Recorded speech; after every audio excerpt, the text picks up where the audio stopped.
I'm Linda Vertelberg for BizNews. Former Mozambican Finance Minister Manuel Chang can now be extradited and prosecuted in the US after a decision by the South African Constitutional Court today. And the person who was fighting and the movement that was fighting really hard to make this a reality is the Helen Suzman Foundation. And we have the executive director of the foundation, Nicole Fritz, with us. Hi, Nicole. This is a big day for you. Hi, Linda. Thanks for having me. And well, tell us, how do you feel about the fact that what was this since 2018 he was arrested? Now finally he will be extradited to the US?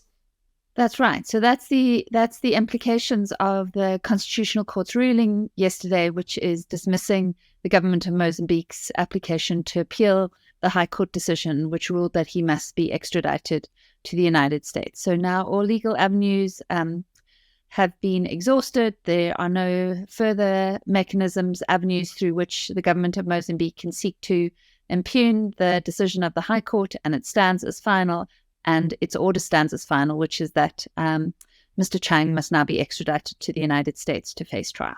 Can you remind us what the tuna bond scandal is all about?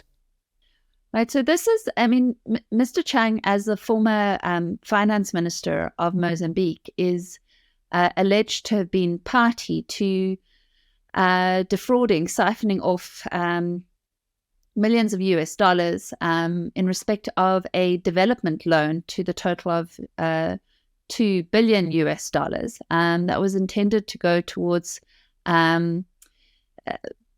reforming their fleets, buying tuna, buying shipping vessels. Actually was intended to allow for development and progress for small fishermen and the fishing industry in Mozambique, and instead those monies were siphoned off into the pockets of various Mozambican officials. So do you see this as a victory for civil society and in finally getting the decision that you wanted? Absolutely. And I think, real tribute must be paid to Mozambican civil society, who have fought long and hard, and they have led in the efforts to ensure that Mr Chang be returned to be extradited to the United States rather than be extradited to Mozambique. South Africa faced competing extradition requests, but the Mozambican civil society groups have been adamant that to extradite him to Mozambique would essentially mean that he would be guaranteed impunity. There was little prospect of him facing trial, no accountability for him, no accounting for his wrongdoing. And obviously the Helen Suzman Foundation sought to intervene as an act of solidarity with civil society groupings in Mozambique. We believe that it is important not only to try and thwart corruption here in South Africa, but in the wider region. And certainly in this case, given that Mr Chang was arrested here in South Africa on sort of an Interpol notice, it shouldn't be that our officials are complicit in ensuring that he doesn't have to face accountability for his alleged wrongdoing, for his alleged corrupt activities. Why were you so intent on not having him extradited to Mozambique? Because as a former Minister of Finance and a former Member of Parliament, it's almost certain that were he to be extradited to Mozambique, there would be no trial. He would enjoy immunity from any judicial process. And so he would essentially be scot-free. There would be no criminal process, real criminal process in Mozambique to speak of. So the only real criminal process which he faces is one which would take place in the United States. Well, we at the moment in South Africa in a situation where there's court case after court case after court case. I mean, he was arrested in 2018. Why do these processes take so long?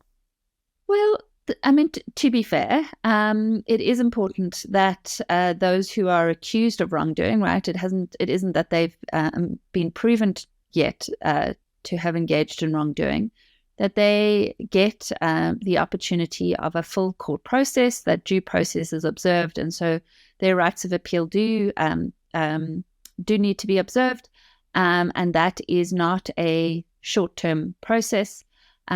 Here with Mr Chang, of course, he wasn't an accused before the South African courts.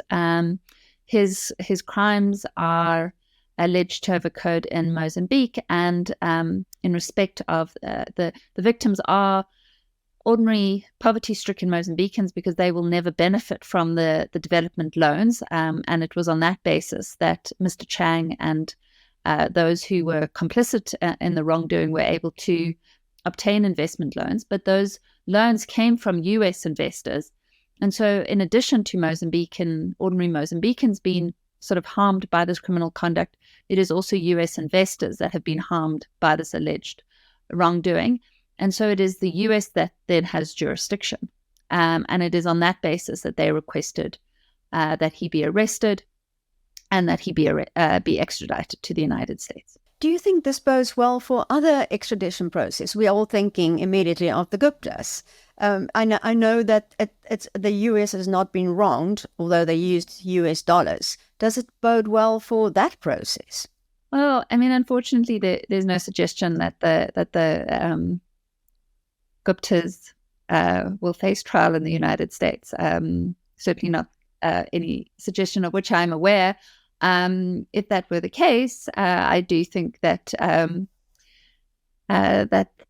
perhaps there would be stronger efforts to ensure surrender to the United States. But it's all speculative. I don't know, and it's hard to see at this point how the Guptas would be wanted for criminal conduct in South Africa. I should also say one thing which the Helen Suzman Foundation absolutely accepts is that generally individuals should face trial in the jurisdictions where their alleged criminal conduct is most extensive, most severe. And without a doubt, the jurisdiction where Mr Chang's alleged criminal conduct was most egregious is in Mozambique. It is poor Mozambicans who face the real brunt and pay the cost of this corrupt activity, and that the developmental projects that were promised will not be forthcoming. And so ordinarily we would say that Mozambique should have jurisdiction in the same way that we would say that, South Africa should have jurisdiction in respect to the Guptas, because even though their crimes might have international dimensions and reach, it is primarily the South African public who has suffered as a result of the Gupta's alleged wrongdoing. But in this case with Mr Chang, there was no real prospect of him facing trial in Mozambique. And it is for that reason that we have supported the efforts to have him surrendered to the United States, because that is the only jurisdiction where there is a meaningful, real prospect of him facing any accountability.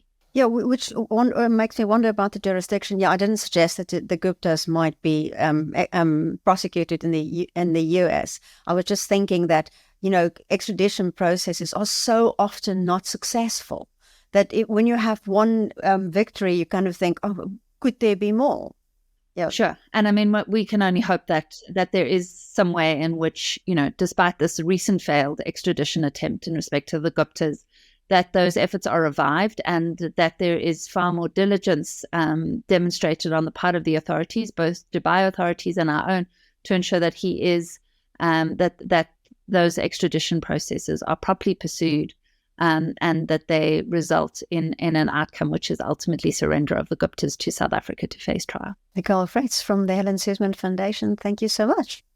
It's a great pleasure. Thank you for having me on the show.